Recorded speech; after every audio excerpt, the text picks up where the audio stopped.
कायनात जो दस्तरखान। कुरान में आहे त अल्लाह आसमान ज़मीन जो नूर आहे। नूर इन जो मतिलब इहो त दुनिया सॼी जी सॼी खुदाई सिफ़तनि जो मज़हर आहे।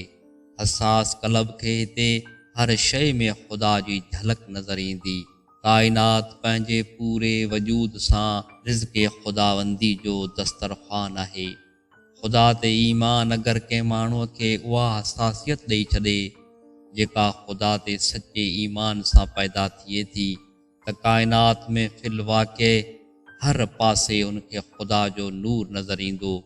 हवा जा लतीफ़ झोंका जॾहिं हुनजे जिस्म खे छुहंदा त उनखे ईअं महसूस थींदो ॼण लम्से खुदावंदी जो को हिस्सो उन सां मिली रहियो आहे। दरियाउनि जी रवानीअ में उनखे रहमत हक़ जो जोश नज़र ईंदो।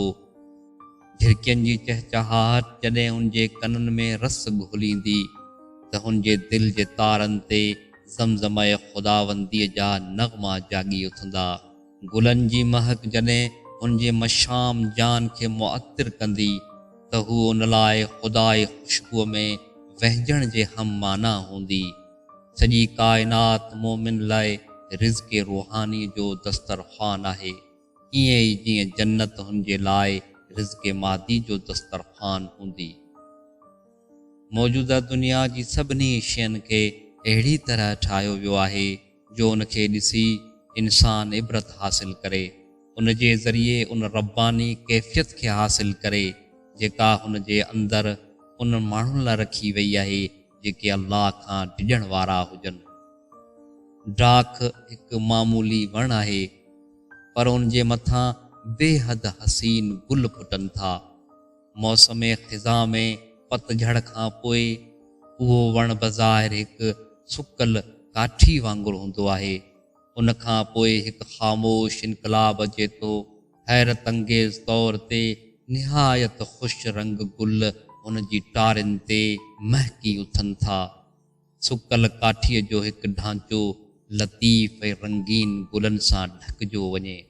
ईअं मालूम थिए थो ॼण हिकु महरूम ऐं बेक़ीमत वजूद खे खुदा ख़ुसूसी तौर ते पंहिंजी ख़ूबसूरत का छठी मोकिली छॾी हुजे।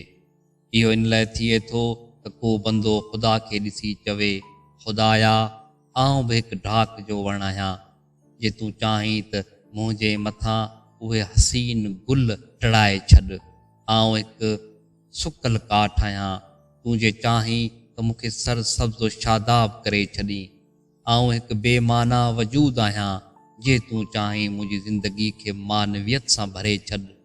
आउं जहन्नम जे किनारे ते बीठल आहियां, जे तूं चाहीं त मूंखे जन्नत में दाख़िल करे छॾ।